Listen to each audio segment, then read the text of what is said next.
મિત્રો, પ્રોગ્રેસ કિચનમાં આપણું સ્વાગત છે। આજે આપણે ઘરે જ બનાવીશું પંજાબી ઢાબા સ્ટાઇલ મકાઈ કેપ્સિકમનું શાક। મકાઈ કેપ્સિકમનું શાક બનાવવા માટે મેં અહીં 1 કપ અમેરિકન મકાઈના દાણા લીધા છે। તો આ મકાઈને પહેલા આપણે બાફી લઈશું। તો મકાઈ બાફવા માટે મેં અહીં એક પેન લઈ લીધી છે। મકાઈ બાફવા માટે મેં અહીં એક કડાઈમાં થોડું પાણી એડ કરી દીધું છે। આપણું પાણી ગરમ થાય એટલે એમાં આપણે અડધી ચમચીથી ઓછી એટલે હળદર નાખીશું, અડધી ચમચી મીઠું નાખીશું અને થોડીક ખાંડ નાખીશું।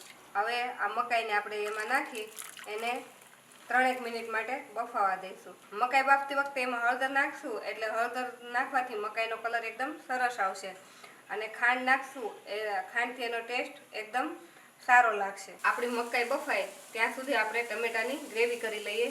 તો તેના માટે મેં અહીં આ રીતે મોટા મોટા સમારેલા 3 નંગ ટમેટા લીધા છે। તેની સાથે 1 લીલું મરચું અને 7 થી 8 કળી લસણની લીધી છે।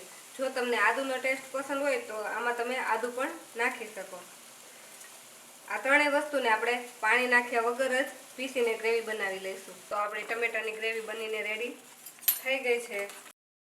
શાક બનાવવા માટે પહેલાં આપણે કેપ્સિકમને તળી લઈશું। તો હું એક પેનમાં થોડું તેલ નાખીશ અને તેમાં કેપ્સિકમને તળી લઈશ। આ કેપ્સિકમને આપણે એકદમ ફ્રાય નથી કરવાના, એને થોડા જ આમ સોફ્ટ થાય એટલા જ તળવાના છે। એટલે આપણે આ રીતે ઓછા તેલમાં એને તળી લઈએ તો પણ ચાલે। તળાઈને થોડાક સોફ્ટ થઈ ગયા છે તો હવે આ કેપ્સિકમને આપણે કાઢી લઈશું। 3 મિનિટ થઈ ગઈ છે અને આપણી મકાઈ પણ એકદમ સરસ રીતે બફાઈ ગઈ છે અને તેના બધા જ દાણા આ રીતે ફૂલી ગયા છે। તો હવે આ મકાઈમાંથી આપણે પાણીને નિતારી લઈશું। હવે શાકના વઘાર માટે આપણે એક પેનમાં 3 ચમચી જેટલું તેલ ગરમ મૂકીશું। તેલની સાથે આપણે 1 ચમચી જેટલું બટર એડ કરી દઈશું। આપણું તેલ ગરમ થાય એટલે આમાં નાખીશું આપણે 1 ચમચી જીરું, 1 તમાલપત્ર નાખીશું, લાલ સૂકું મરચું નાખીશું અને હલાવી સારી રીતે થોડુંક સાતળી લઈશું। પછી તેમાં આપણે 1 નંગ ઝીણી સમારેલી ડુંગળી નાખીશું। આ ડુંગળીનો કલર ટ્રાન્સપરન્ટ થાય ત્યાં સુધી એને આપણે સાતળી લઈશું। 3 મિનિટમાં આપણી ડુંગળી આવી ટ્રાન્સપરન્ટ થઈ ગઈ છે। તો હવે આમાં આપણે મસાલા કરી લઈશું। હવે આમાં નાખીશું આપણે અડધી ચમચી હળદર પાવડર, 2 ચપટી જેટલી હિંગ, 2 ચમચી કાશ્મીરી લાલ મરચું, સ્વાદ પ્રમાણે મીઠું ને અડધી ચમચી જેટલી ખાંડ। આ બધા જ મસાલાને આપણે ડુંગળી સાથે મિક્સ કરી દઈશું। આ મસાલાને તેલ સાથે વળે નહીં તે માટે 1 ચમચી જેટલું પાણી નાખીશું। આમાં નાખીશું આપણે અડધી ચમચી ગરમ મસાલો। આ બધી જ વસ્તુ સારી રીતે મિક્સ થઈ ગઈ છે। હવે તેમાં નાખી દઈશું આપણે ટમેટાની પ્યુરી।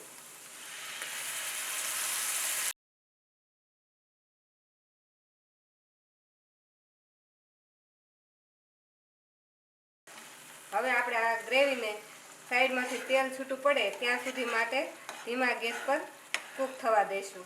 આપણી આ ગ્રેવી કૂક થાય ત્યાં સુધીમાં આપણે એક વ્હાઈટ પેસ્ટ બનાવવાની છે। જે પેસ્ટ મેં અત્યારે પહેલાંથી જ બનાવી લીધી છે। તો તેમાં મેં અહીં 8 થી 10 નંગ કાજુ અને 2 ચમચી મગજતરીના બીને પાણીમાં પલાળીને તેને મેં મિક્સર ગ્રાઇન્ડમાં પીસી લીધા છે। પીસવા ટાઈમે મેં એમાં દૂધની ફ્રેશ મલાઈ 2 ચમચી નાખેલી છે અને આવી પેસ્ટ બનાવીને રેડી કરી લીધેલી। 5 થી 7 મિનિટ થઈ ગઈ છે અને આપણી ગ્રેવીમાં પણ સાઈડમાંથી તેલ છૂટું પડવા માંડ્યું છે। હવે તેમાં નાખીશું આપણે જે વ્હાઈટ પેસ્ટ બનાવી હતી તે। આ વ્હાઈટ પેસ્ટ નાખવાથી આપણું શાક એકદમ પંજાબી જેવું લાગશે। હવે આ બધી જ વસ્તુને આપણે મિક્સ કરી લઈશું અને મિક્સ કરી અને ફરીથી આને 5 મિનિટ માટે ચડવા દઈશું। હવે આપણી ગ્રેવી એકદમ ઘટ થઈ ગઈ છે તો હવે આમાં આપણે અડધો કપ પાણી નાખીશું અને ફરીથી આ ગ્રેવીને આપણે ઉકળવા દઈશું। હવે આપણે ગ્રેવીમાં 2 ચમચી જેટલું દહીં નાખીશું અને દહીં નાખી અને એને ફટાફટ જ હલાવીને મિક્સ કરી દઈશું। 2 મિનિટ માટે આને આ રીતે હલાવીને ઉકળવા દઈશું। હવે આપણી ગ્રેવી બરાબર ઉકળી ગઈ છે તો હવે તેમાં નાખીશું આપણે કેપ્સિકમ। તેની સાથે આપણે નાખી દઈશું બાફેલી મકાઈના દાણા. હવે બધી જ વસ્તુને મિક્સ કરી દઈશું અને ઢાંકીને આને 5 મિનિટ માટે ચડવા દઈશું. કેમ કે આને ઢાંકીને ચડવા દઈશું એટલે જે ગ્રેવીનો ટેસ્ટ છે તે બધો મકાઈના દાણા અને કેપ્સિકમ સાથે સારી રીતે મિક્સ થઈ જાય. આપણું કેપ્સિકમ અને મકાઈ ગ્રેવી સાથે સારી રીતે મિક્સ થઈ ગયા છે. તો હવે આ સમયે આમ આપણે નાખી દઈશું થોડું છીણેલું પનીર.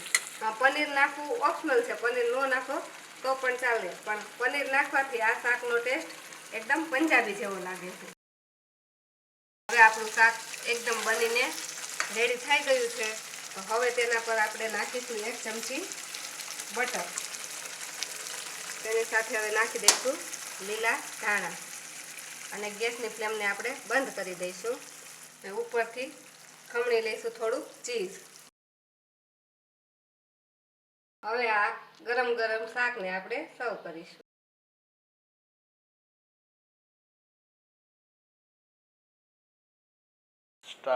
આપણું પંજાબી પનીર કેપ્સિકમનું ઢાબા સ્ટાઇલ શાક બનીને રેડી થઈ ગયું છે. તો આ શાકને તમે પરોઠા કે નાન સાથે સર્વ કરી શકો છો.